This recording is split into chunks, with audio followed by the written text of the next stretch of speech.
Hello everyone and welcome to the void between reality and the land of hackin' nerds. My name is Brian, aka He of the Void, and today we're going to be taking a look at something very weird and very fun. This is Beast Wars the Second, Maxx-B. And he is one of the cyborg beasts from the Beast Wars 2 line. This was a Japan exclusive toy. I was able to pick him up a while ago from a local toy store. The reason I'm reviewing him today is because I knocked him off a shelf while I was cleaning, and I'm like, hey, you should probably get a review. So, Maxx-B here. He is, he's a little bonkers because, if you didn't know, Beast Wars Neo and Beast Wars the Second were a rainbow of heavy prevailing insanity. So there was a lot of weird gimmicks and weird repaints and just weird things in general. So get this. This is one of the 4 cyborg beasts. They were Japan exclusive. And the story behind their origin was there were a bunch of normal Transformers, there were a bunch of Decepticons that pissed off Megatron. So Megatron pushed them out of a window and they fell into what they thought was a jacuzzi. So they just kind of hung out in the jacuzzi, not realizing that it was an amalgamous energy from Unicron that mutated them beyond belief. And what these guys really remind me of, I don't have the other 3 because they are extremely hard to find in decent condition, seeing that they were Japan exclusives. It kind of looks like a Transmetal 2 toy with the asymmetry between Machine and Beast. So it's a fun toy, as we will see when we get into all the gimmicks. But first, we will give you the customary look at Lay Noggin. It's a great noggin. It's a fantastic head sculpt. He does not look like he's having a good time. He's been mutated hideously and just not having the greatest of times. As you can see, he is kibble-tastic, let's say, but that was sort of a thing from Beast Wars. This was a repaint. I can't remember what the name was exactly, but I know, was it Wolfane or something like that? What was repainted in the K9 and then was repainted into this monstrosity. So, posability is next to non-existent. You have to take off the kibble slice to get into a lot of it. So he does have a sort of hinge and ball joint at the shoulder, no waist articulation, can kick back that far and forward that far with a ball joint and sort of hinge at the knee or at the hip. Some knee articulation, but that's more or less for transformation and no toe articulation or anything like that. Oh, and the head can kind of move. It's very rickety. So as you saw, there's this giant slab of kibble. In the original toy, it would be held as a shield. This can be held as like a weird gun. It also does that. So it has like jaws, and you could put that back on the back for some Insecticon action.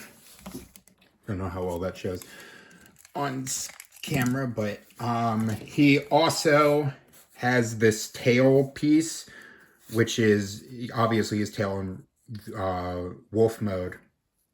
And it also functions as a gun because he does carry some missiles that are flying everywhere. They make little belly spikes when they're stored in the robot mode. And they're these little anchor-shaped missiles. And you can load one up. And where's the firing pin? Okay, it's right there. You can fire your missile. And always, as we always say here on the channel, folks, you have to watch where you are firing your missiles, because if not, the missile gremlin will find them and take them into his pocket dimension, where he hoards plastic missiles for some reason. We don't know why, but you will never see it again. And then, this can also fire missiles. You can put it in his hand like this for this crazy guillotine, like, or the, just do the action here. Sometimes these do like to get stuck. But he can also put the missile in this little thing as it comes off his hand. And he can fire like so. Let me go and grab that missile so that the gremlin doesn't get it.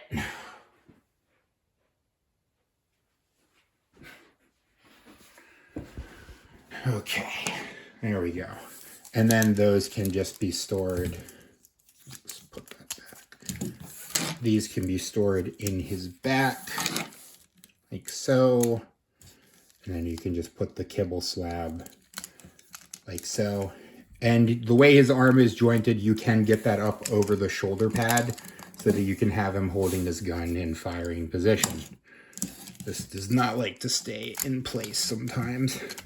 Okay, as for transformation, it's a bit of, if you would think it was a bit of a fidgety mess, it absolutely is a bit of a fidgety mess because of all of the friggin' kibble.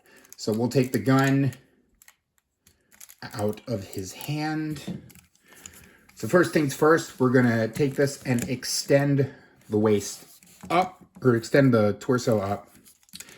Then we're going to come down here, just fold his arms out of the way for now. Actually fold them forward. Then we're going to take these panels, flip that down, and close that up, and that will peg into place, like so. Then we're going to take the wolf head halves, turn them around on these ball joints, and just fold them in and connect them together like so. Then we'll come to the arms. We're going to fold the arms in like so and collapse them against the chest. Then we can take the wolf legs. There's a peg there and a hole in there, and that will just peg into place. Sometimes a little easier said than done because you got to finagle the arms together, and do the same on the other side like so. Then we'll come to the legs.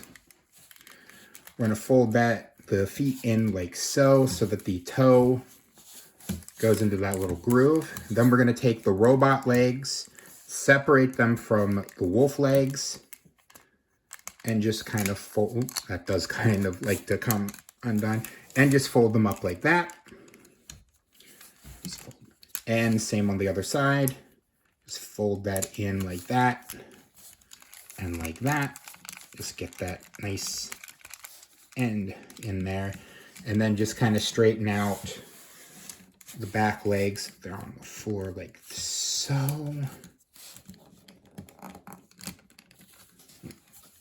And then you can take the tail and just plug that in. And there you go. There you have him in his wolf mode. It's a brick, but honestly, it's a funny brick. And it's really well detailed, actually. This is where you can really see the asymmetry. Because you have the normal wolf face on that side. And then you have this sort of cybernetic wolf face on that side. You can see the cybernetic details on the legs, or on that leg. And then there's the wolf detailing on that leg. You can, if you look hard enough, you can see that this is like an exposed robot leg, and then that's like a traditional wolf leg. And then you can see the cables running through the tail, almost like sinew. And he can do all his gimmicks in this mode. Other than, of course, firing the tail. He could fire a missile from there.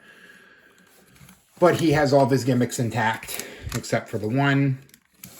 He is, like I said, kibble-tastic in both modes. I mean, the fists are just kind of hanging out there, but that's sort of the sacrifice you make with beast modes. So we'll get him back to the robot mode, and I'll give my final thoughts on the figure. First, we're just going to pull the gun out. Then we're going to take the legs and fold out the robot portion of the legs and sandwich the wolf legs in like so. Make sure to fold out that heel. Same on the other side. Just kind of sandwich that in there. Make sure the heel is folded out and stand it up. Then we're going to come to the arms and disconnect the wolf legs and just get those out for now. Then we will come down to the sides and take these out and just fold them up so that you can then collapse the torso. Then we're going to fold his arms out and just go put those to the side. Then swing the wolf legs around. Then we can take the head and split it.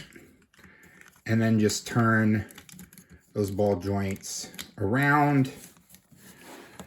And then we can give him his gun. The wolf tail mace gun. And there you go. There you have Maxx-B back in his robot mode. Final thoughts on the figure. This is a disaster of the best quality. Like, this is that authentic brand of stupid that you can only get out of Japanese exports. And I love him. He is one of my favorite figures in my collection. I would say top 5 for sure. Just because of how bonkers he is. He's wearing an exploded wolf as a cape and shoulder pads. If you can find this at a decent price in the secondary, go ahead and pick him up. I'm still looking for the other Cyborg Beasts. They are not easy to come by. And if I get any more of them, I will absolutely review them because they are just, they're so much fun. At least for this toy, he's so much fun. He just makes me laugh and smile, which is what a good toy should do. A reminder that not every toy has to have mind-blowing articulation to be good. Not every toy has to be good to be fun. Is he a fidgety, floppy mess full of kibble? Absolutely. Do I care? No. So yeah, there you go. There is your Beast Wars 2 Maxx-B. I'm asking you to like, comment, and subscribe. Check out all my links down below for all the places you can find me and support me. And yeah, remember, growing old is mandatory. Growing up is optional. Be curious, be playful, and above all else, be kind. And I will see you next time.